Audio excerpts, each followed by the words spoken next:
Fala pessoal, Will na área e hoje eu vou falar com vocês sobre o concurso da Polícia Civil do Estado do Maranhão, beleza? Antes de mais nada, eu preciso deixar claro para vocês que este vídeo não é um vídeo convencional de ficar fazendo análise de coisinha básica do edital. Isso aí você encontra aos montes, devem ter milhares de professores falando absolutamente a mesma coisa. Além disso, você tem obrigação de ler o edital e em 20 minutos você consegue extrair todas as informações realmente importantes. Beleza? Então, vou fazer um giro de 30 segundos aqui, super rápido, e depois a gente fala do que realmente interessa, tá? São 357 vagas, mais 714 em cadastro de reserva, um salário inicial na casa dos R$ 6.500, a prova vai ser do Sebrasp no método de múltipla escolha, inscrições iniciam-se 24 de julho e vão até 24 de agosto, data da prova 6 de dezembro, serão 100 questões, 45 de conhecimentos gerais e 55 de conhecimentos específicos, uma redação de 30 linhas valendo 20 pontos sobre atualidades relacionadas à carreira policial. Beleza? Fechamos o edital. A partir de agora, se você queria ver isso, pode partir, tá? Caso você queira realmente uma análise profunda, agora a gente começa o nosso vídeo. O edital é só a ponta do iceberg. A investigação ela tem que ser muito mais profunda. E talvez você esteja indo na direção errada e ainda tenha tempo de corrigir. Se você não corrigir agora a sua rota, aí sim, você tem uma grande chance de ficar pelo caminho e não conquistar a sua vaga. Apesar do alto número de vagas, né, naturalmente a concorrência vai ser acirrada também. Beleza? Aqui nesse vídeo eu vou falar sobre discursiva fatiada, vou falar sobre a matriz SED, vou falar sobre o poder preditivo, sobre a teoria das portas, que é uma técnica de chute que eu recomendo para esse tipo de prova de certo e errado do Sebrasp, como estudar e revisar, simulado não é treino. Vou repetir, simulado não é treino. Vou falar sobre como você pode romper com o platô dos 80% e anatomia do Sebrasp. Fechou? Então vamos lá. Em primeiro lugar, discursiva fatiada. Você tem que caminhar na contramão da manada. Enquanto a manada se propõe a praticar uma discursiva por semana e fracassa miseravelmente, você vai praticar todo dia. Nossa, Will, mas eu não tenho tempo para praticar todo dia. Eu sei que não, mas você vai praticar todo dia. Só que de um jeito muito mais rápido e eficiente. Você vai economizar tempo comparado com a pessoa que está lá praticando uma vez por semana. A maioria das pessoas costuma pensar assim: vou fazer uma discursiva por semana. Quando você para olhar, parece um plano razoável, né? A pessoa vai lá, monta o ciclo de estudo dela, analisa tal. Beleza, eu tenho tempo ali 2, 3 horas por semana, é isso que eu vou fazer assim que eu vou estudar para discursiva. O problema é que a realidade vai bater na porta dessa pessoa. Quando ela vê, o plano que ela tinha feito já não vai estar dando certo. Quando ela vê, ela não vai estar cumprindo prazo para terminar uma matéria da prova objetiva. Ela não vai estar conseguindo avançar no edital. Ela vai estar fazendo menos questão do que gostaria. Ela não vai estar conseguindo implementar a revisão.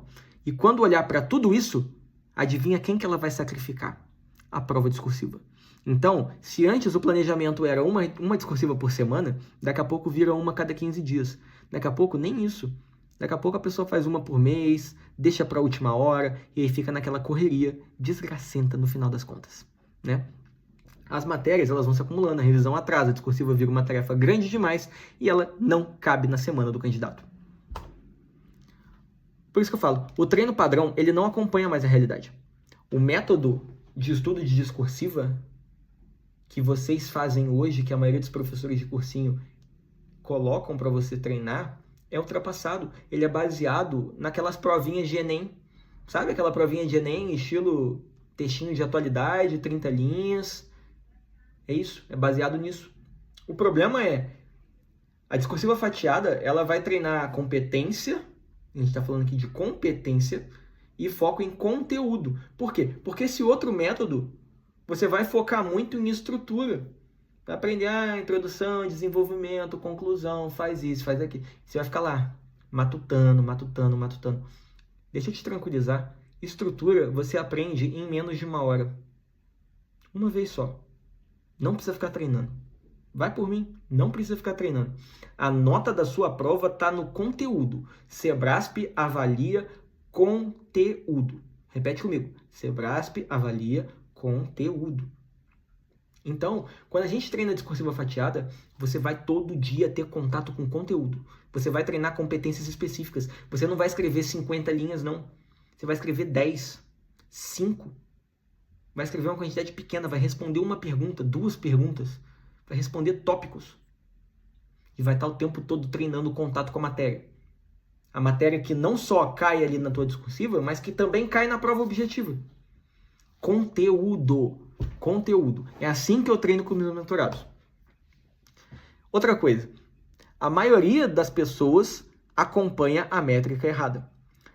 Embora as questões do Sebrasp sejam relativamente rápidas de solucionar, você vai ter cerca de 3 minutos por questão. São decisões sob pressão, num curto espaço de tempo, e se você não tiver método, a prova te atropela. É por isso que eu desenvolvi a Matriz SED. Matriz SED, conhecimento, execução, decisão. Quando você comete um erro, sabe o que você faz? Você e todo mundo estuda mais. Tá certo, ué? O que tem de errado com isso? Nada. Nada. Se você realmente não sabia aquela matéria, estou estudando Direito Constitucional na parte de Poder Legislativo. Aí me pedem as competências do Senado Federal. E eu erro porque eu não sabia. O que eu tenho que fazer? Eu tenho que voltar, eu tenho que ler esse artigo da Constituição. Eu tenho que treinar a teoria, eu tenho que revisar, eu tenho que fazer questão. Realmente, não tem nada de errado com isso. Isso é o que todo mundo faz. O problema é que nem sempre você erra por isso. Tem vez que o seu erro não é por falta de conhecimento. Tem vez que você erra porque você executa mal. E tem vez que você erra porque você toma uma decisão ruim. Só que, quando você comete esses erros de execução ou de decisão, adivinha o que você faz? Volta no PDF e estuda mais teoria. E faz mais questão.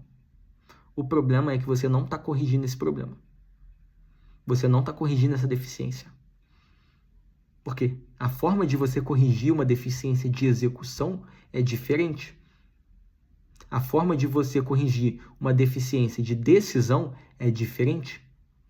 Mas você corrige tudo como se fosse uma coisa só. Aqui eu deixei só um pedacinho da planilha, porque depois muita gente fica querendo copiar. Aí vai ter muito professor querendo anunciar que ele que desenvolveu o método, o que é mentira. Mas as pessoas costumam registrar só o acerto. Ah não, eu fiz 50 questões hoje, acertei 40, errei 10, meu desempenho foi esse. Não é isso que você tem que olhar. Se você quiser evoluir, se você quiser só anotar, vai em frente, mas você não vai estar evoluindo. Se você quiser fazer a tua nota melhorar, a sua nota subir, você precisa anotar com muito mais detalhe. Você precisa entender, para começo de conversa, se você cometeu um erro de conhecimento, um erro de execução ou um erro de decisão. É para isso que a Matriz SED serve. E para cada erro que você cometer, existem vários sub-erros, existem níveis. E com base nesses níveis, você vai identificar qual é a melhor forma de solucionar esse problema.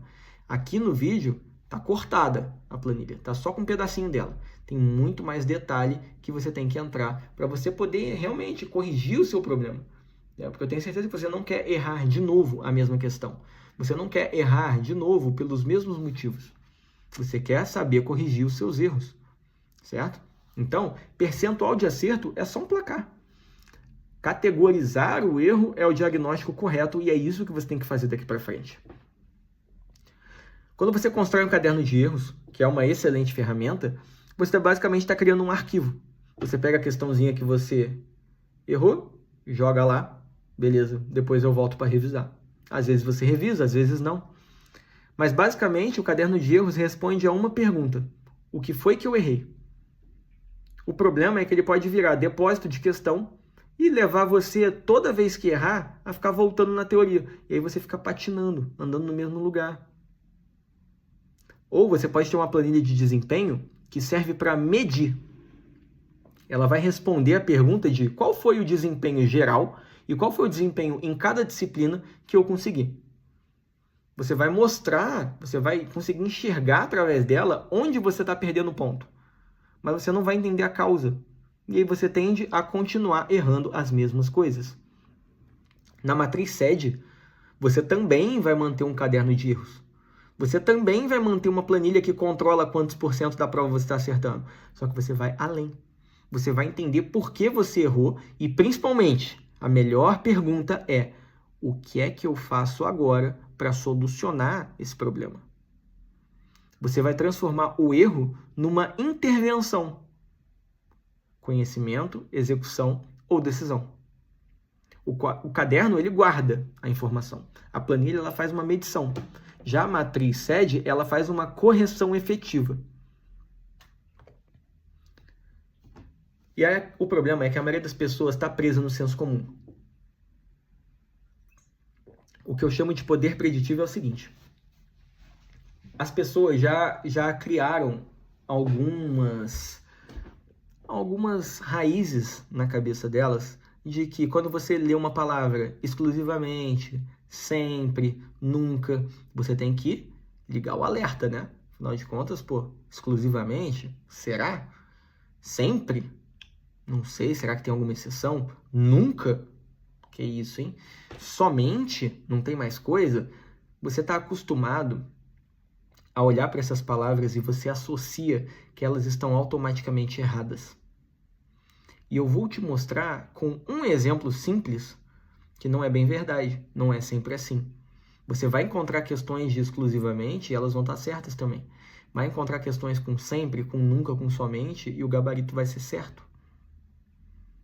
Vou dar um exemplo do pode e deve. O deve parece uma ordem, né? É desse jeito aqui. Você deve fazer. E o pode, ele parece mais abrangente, ele parece mais good vibes, né?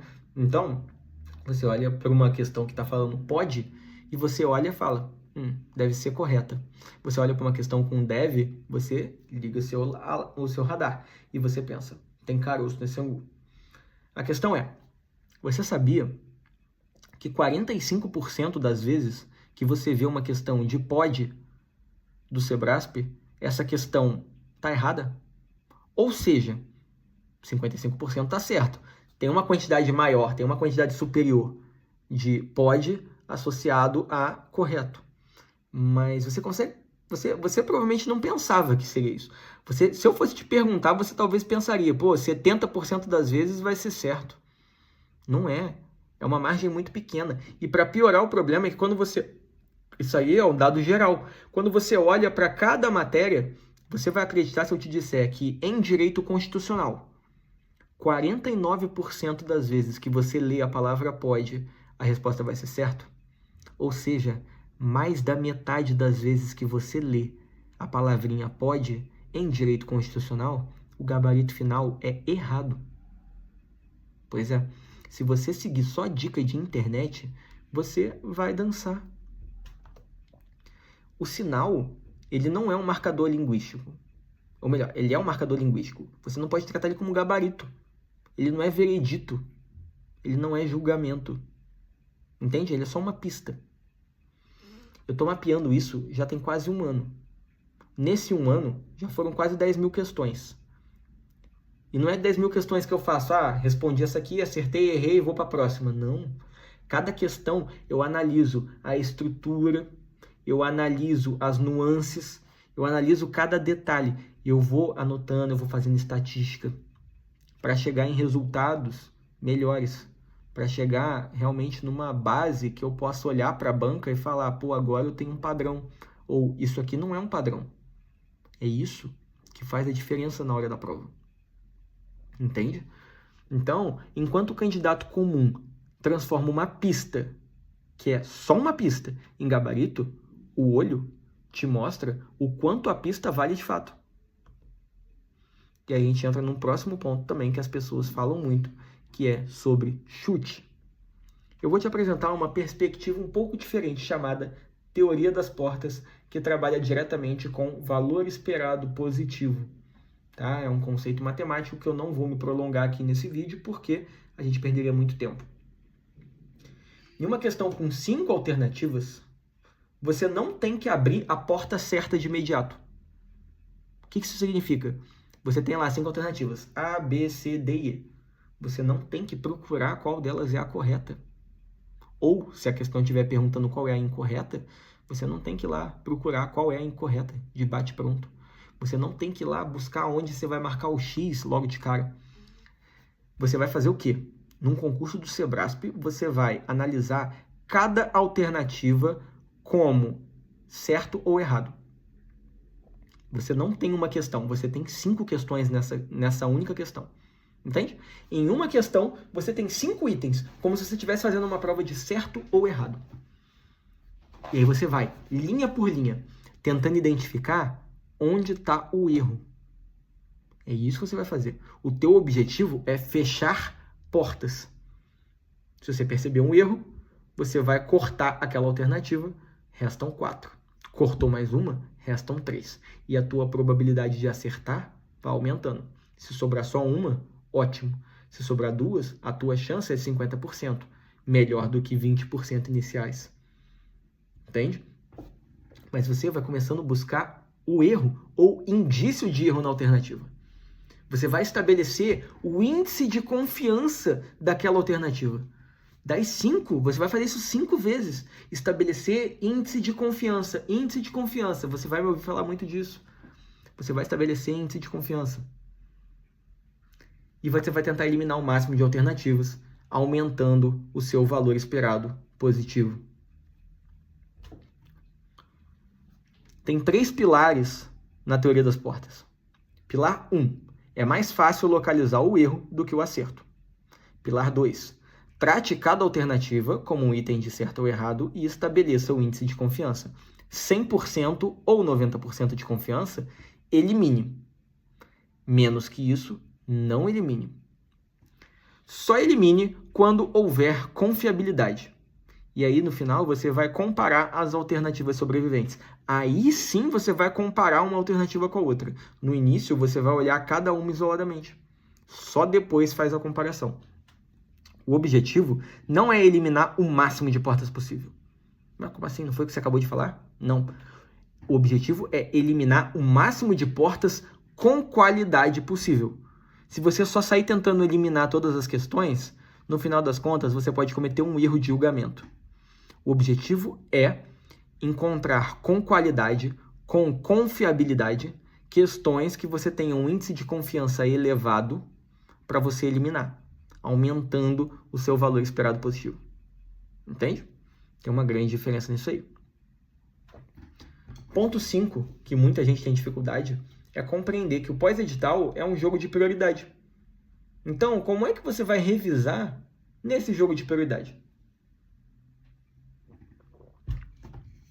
Avançar na matéria, compreender a banca, executar questão, fazer revisão de 24 horas, de 7 dias e de 30 dias é utopia. Desculpa, é coisa de guru, é falta de responsabilidade alguém que fala para você fazer tudo isso. Sem sacanagem, você não vai conseguir evoluir desse jeito, tá? Então, eu costumo recomendar para os meus alunos que eles revisem prioritariamente por questões, porque questão é um método ativo, questão vai te deixar mais preparado para lidar com as nuances da banca. Com questão, você vai estar se forçando a analisar e voltar no teu conhecimento. E quando você precisar, você recupera a base teórica. É questão que você vai fazer no dia da prova. Você não vai fazer uma apresentação oral. Você vai fazer questão. Então, economize tempo e revise por questões. Você vai ter um resultado melhor. Não estou falando para você estudar por questão. Tá? Isso aí é outro método e eu não recomendo. Você vai revisar por questão. Sobre simulado. Simulado, sem sacanagem, não serve para quase nada. Gestão de tempo e estratégia de resolução de prova. Nada mais. Só isso. É muito mais eficiente você resolver provas antigas. Porque resolvendo prova antiga, você também vai gerir tempo, você também vai montar a tua estratégia de resolução de prova. Só que, quem que monta o teu simulado? Professor de cursinho. Com todo respeito à competência dos professores dos cursinhos, que eu sei que são excepcionais. Ele, muitas vezes, vai fazer a prova junto com você. Ele vai lá na prova e ele vai fazer somente a parte da matéria dele. Aí depois da prova, ele entra na live do cursinho dele e faz uma revisão, né? Fala, essa questão aqui, o gabarito é esse aqui por causa disso. Quantas vezes você viu esse professor de cursinho gabaritar as questões da matéria dele? Meu irmão, o professor te ensinou, mas ele não gabarita. Não gabarita. Quase nunca gabarita. Por quê? Porque por mais capacitado que o professor seja, ele não tem o olhar do examinador. Ele não tem a maldade do examinador. Quem tem a maldade do examinador? Só o examinador. Então, se você quiser treinar simulado, você vai compreender a cabeça do professor, não do examinador. Se você quiser compreender a cabeça do examinador, faça provas antigas. Sobre o platô dos 80%, eu já comecei a falar sobre esse assunto lá atrás, mas a questão é, quando você está zerado numa matéria, você nunca viu essa matéria na vida, ou você está começando a estudar para concurso, você se desenvolver é relativamente rápido. Afinal de contas, basta você abrir o PDF, abrir a videoaula, começar a estudar. Você vai começar a ver coisa nova. A sua curva de conhecimento ela vai começar a subir. Só que chega num determinado momento que você não consegue mais fazer ela subir.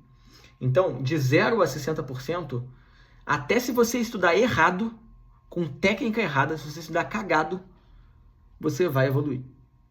Vai evoluir, pô. Você não tinha conhecimento nenhum daquela matéria, você vai evoluir. Quando você chegar em 60% de conhecimento, agora você não vai evoluir estudando errado mais. Agora, se você estudar errado, você vai ficar empacado nos 60%. Você vai precisar melhorar a tua forma de estudo. Você vai precisar incluir revisões, incluir questões, e aí sim, quando você colocar isso, você volta a subir. Você rompe com o platô dos 60% e continua subindo. Mas quando você chega nos 80%, não adianta você acrescentar mais matéria, não adianta você acrescentar mais revisão e não adianta você acrescentar mais questão. Você vai ficar empacado em cerca de 80% de desempenho. É um número muito bom, mas o teu concorrente que está preparado também está naquela faixa. A diferença entre vocês vai ter que surgir de algo diferente. Para você romper com o platô dos 80%, você precisa de duas coisas.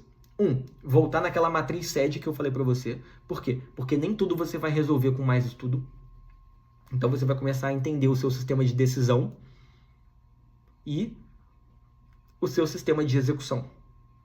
Aqui que você vai melhorar. Aqui você começa a ganhar ponto. Ponto que você perderia no dia da prova, você volta a ganhar. E 2, entender como a banca funciona. Entender como funciona a cabeça do examinador que vai te avaliar. Porque é dele que vai surgir a questão. Entender a banca é uma das coisas mais importantes que existem. E é aquela questão. Não adianta você estudar a matéria e ignorar quem vai elaborar a prova. Pô, não, eu vou ficar craque aqui em direito constitucional. Beleza, mas você sabe a diferença de como o direito constitucional vai ser cobrado pelo Sebrasp e como ele é cobrado pela FGV, por exemplo? É diferente, pô. Então, só o conhecimento vai ajudar? Não. Só fazer questão vai ajudar? Não, você não vai mapear padrão desse jeito. Vai acertar uma questão ou outra mais por intuição, com certeza. Mas você não vai mapear padrão. O Sebrasp é uma banca única, é inteligente e é traiçoeira. Suas questões têm método bem definido. Cada questão não é só uma frasezinha. Tem um núcleo, tem condições, tem inversões, tem causalidades e falsas causalidades, tem generalizações, e a banca vai misturar tudo isso para te derrubar. Chegar numa prova de alto nível e extremamente disputada, igual que você vai fazer, sem conhecer o método que o Sebrasp usa, sinceramente, você vai me desculpar, mas é completamente amador. Você está sendo amador se está fazendo isso. Só que nem tudo que você estuda vai estar no seu PDF do cursinho favorito, na videoaula do seu professor favorito. O entendimento sobre a banca Sebrasp está disperso pela internet. Eu estou há quase 1 ano estudando isso. Estou fazendo milhares de questões para eu poder compilar tudo isso. E eu peguei esse conhecimento e joguei num só lugar, chamado o Código Sebrasp. O jogo, ele começa muito antes de você abrir o caderno de prova. Na hora que você começa a prova, ali já é você e Deus. Não tem mais o que fazer. Você tem que começar a entender a banca e o jogo muito antes disso. Entender o jeito certo de chutar. Porque sim, tem jeito certo de chutar. Tem momento para chutar, né? Então, existe método matemático para isso que você não vai encontrar em 10 minutinhos de vídeo no YouTube. dominar os mecanismos e as pegadinhas que o Sebrasp cria, aprender a fazer uma prova na ordem certa, do jeito certo, parar de controlar somente a sua porcentagem de acerto e perceber que existem outras torneiras que estão vazando pontos preciosos na sua prova. Transformar seu caderno de erros num mecanismo muito mais poderoso. Entender as pegadinhas que o teu próprio cérebro te prega e aprender a usá-lo a seu favor. E descobrir as estatísticas que mudam a forma de enxergar a prova. Mas além disso, você também vai precisar dominar a discursiva.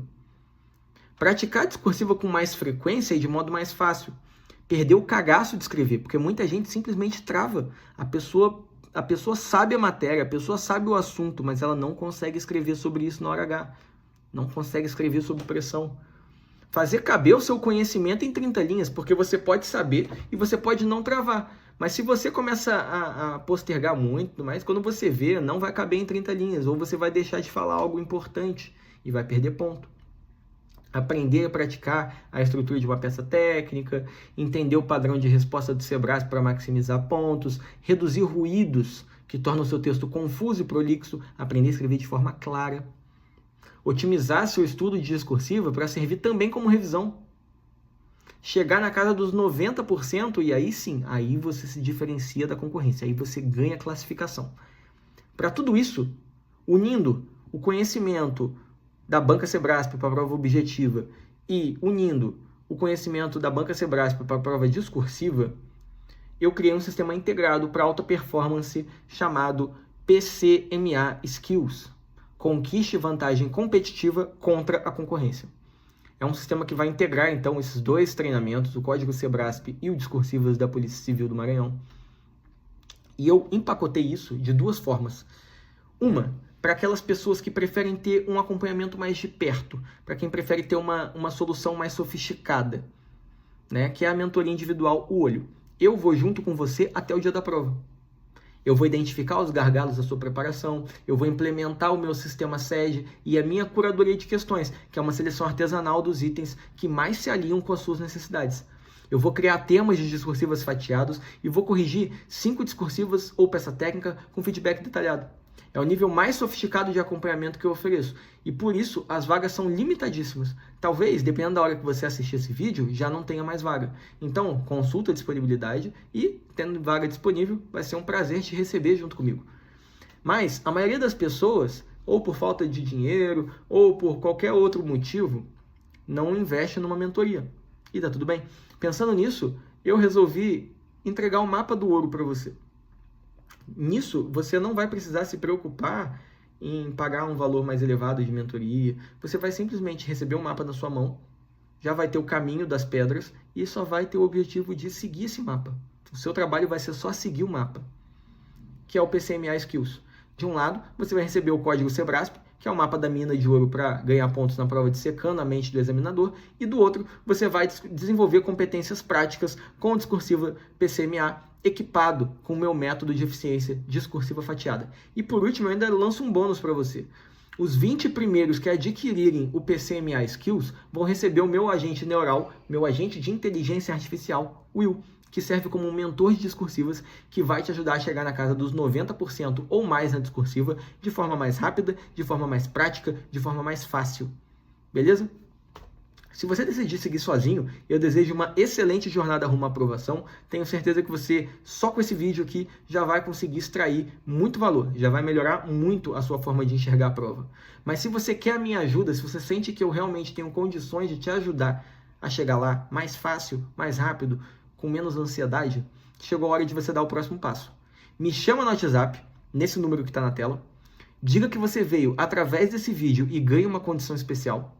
E no WhatsApp eu vou te apresentar em detalhes o olho e o PCMA Skills. Você vai tirar as dúvidas, vai ver tudo que eu tenho para te explicar e vai tomar sua decisão final.